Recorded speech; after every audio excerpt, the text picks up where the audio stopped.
T'as déjà vu quelqu'un qu'on piétine, alors que c'est lui qui tenait tout debout? Ouais, c'est arrivé.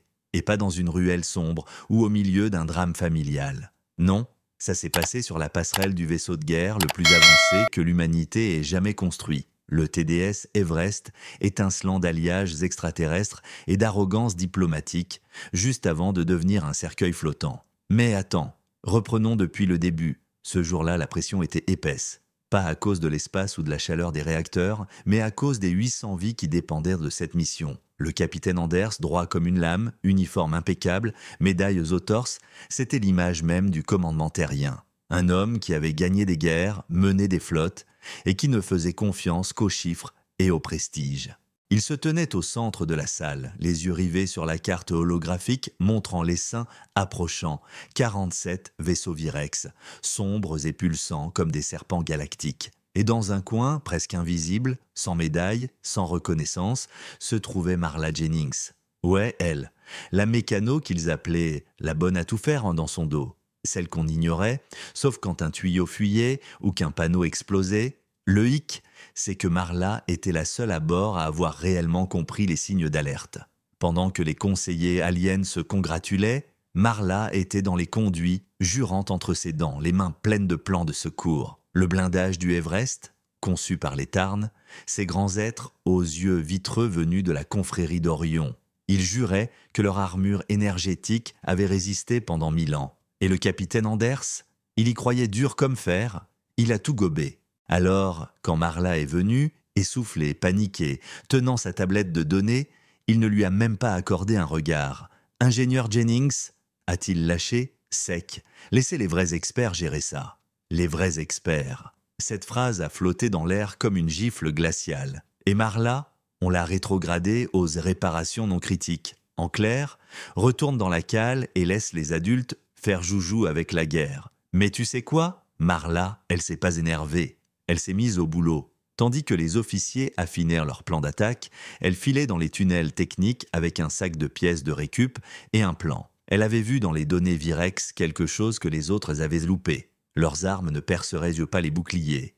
Elle les infecterait, transformant le métal en conducteur. C'était pas une attaque, c'était une possession technologique. Comme si ta peau devenait essence et qu'on y foutait le feu. Alors elle a bricolé. Du bon vieux matos terrien, analogique, moche, mais fiable.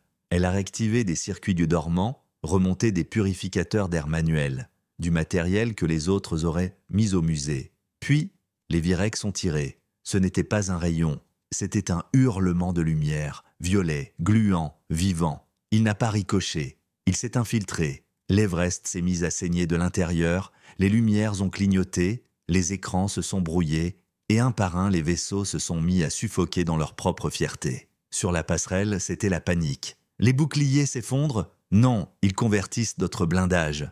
Trop tard. Un des croiseurs, le Monarque, a dérapé hors de formation, des veines lumineuses courant sur sa coque. En quelques minutes, 4 vaisseaux sont devenus des tombes, et là, les portes se sont ouvertes. Marla Jennings, couverte de suie, la face barrée de cambouis, la ceinture à outils en vrac, est entrée comme une tornade fatiguée. « Votre technologie de rêve vient de se retourner contre vous », elle a balancé d'une voix claire. « Si vous voulez encore respirer dans 10 minutes, laissez-moi activer mon système, celui que vous m'avez ordonné de saboter. » Silence. Puis, le capitaine s'est effondré. Crise cardiaque, pas de discours final, juste le prix brutal de l'arrogance. Et Marla, elle n'a pas hésité.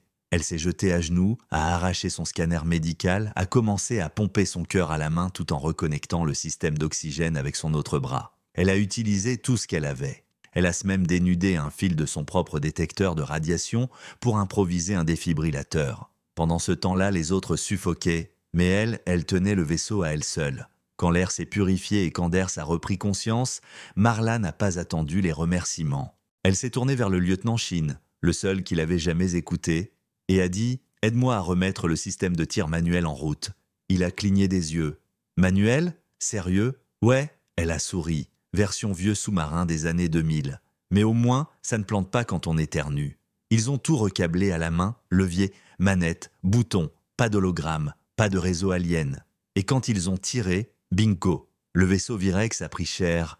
Pour la première fois, il a saigné. Leurs systèmes de défense sont calibrés pour des armes quantiques, pas pour une vieille torpille en acier galvanisé. Elle a soufflé. La nouvelle s'est propagée comme une traînée de poudre. Les techniciens des autres vaisseaux ont fouillé leurs entrepôts, sorti les vieilles pièces oubliées. En moins d'une heure, la flotte humaine entière avait été transformée en une armée patchée, mais redoutable. Et les Virex, ils ont fui. 40 éteints vaisseaux ennemis neutralisés ou détruits. Les survivants ont disparu dans l'hyperespace. Quand tout s'est calmé et que le feu est retombé, le capitaine Anders, le toujours sous oxygène, a murmuré « Je vous dois des excuses ». Mais Marla, elle, n'a rien dit. Pas tout de suite. L'amiral est arrivé peu après, entouré d'officiers rescapés de chaque vaisseau, mais ils n'étaient pas là pour Anders. Ils étaient là pour elle. L'amiral a pris la parole. « Ingénieur Marla Jennings, pour vos actes sous le feu, votre ingéniosité et votre refus d'abandonner, vous êtes promu chef ingénieur de la flotte. » Avec effet immédiat, Marla a regardé autour d'elle, les visages fatigués mais vivants, les consoles fumantes, les câbles rafistolés, et elle a répondu « On fera mieux la prochaine fois. Mais n'oubliez jamais ça. Parfois, ce qu'on traite comme de la ferraille, c'est ce qui finit par nous sauver. » 3 mois plus tard, elle se tenait sur la passerelle du TDS Grit, un nouveau vaisseau hybride, moitié alien, moitié humain, 100% Marla. Et cette fois, c'était elle qui donnait les ordres. Les étoiles défilaient, le moteur grondait, et le monde commençait enfin à comprendre que ce n'est pas la technologie la plus belle qui gagne, c'est celle qu'on ose bidouiller quand tout part en vrille. Alors maintenant, dis-moi, si ta vie ne tenait qu'à un câble, tu préférerais qu'il soit brillant ou qu'il marche